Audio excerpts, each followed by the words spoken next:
जय श्री राम। बोलो सियावर रामचंद्र की जय।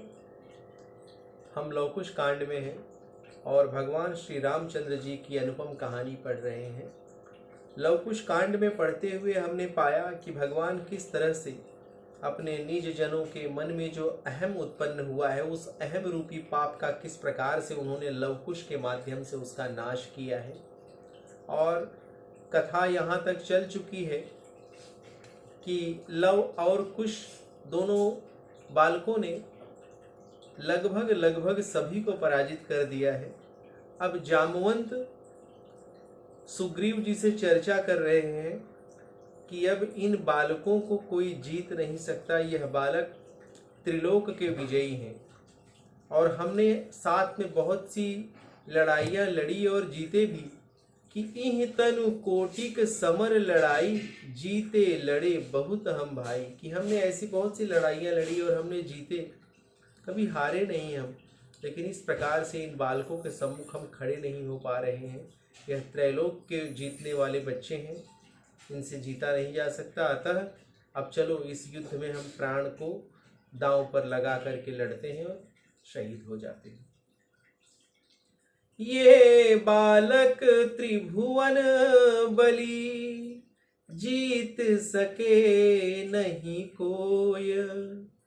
चलहु प्राण दीजय समर, अमर जगत नहीं कोय। ये दोनों बालक ऐसे हैं कि इन्हें तीनों लोक में कोई जीत नहीं सकता। चलो लड़ाई में प्राण दे दें, इस संसार में आखिर अमर तो कोई है नहीं, तो हम जीवित रहकर करें क्या। कि आए भालू बलि भटनायना, तानि शरासन शर संधायना।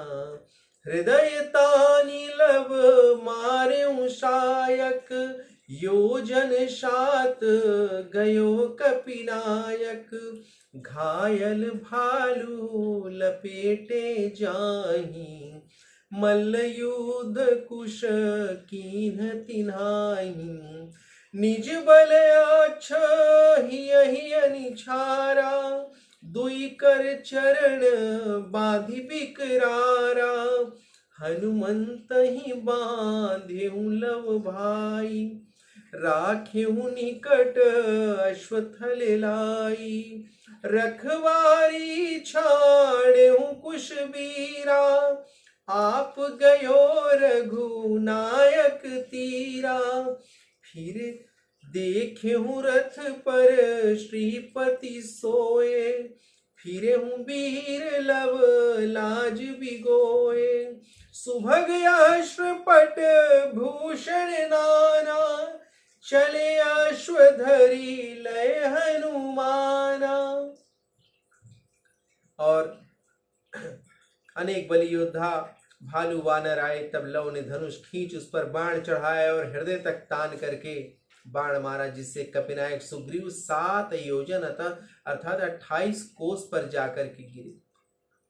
तब बंदर भालू जामवंत बड़े क्रोध से दौड़े। कुछ ने अच्छी तरह मल्ल युद्ध किया और अपने बल से जामवंत को भूमि पर गिरा दिया और दोनों हाथ पैर बांधकर उन्हें विकल कर दिया।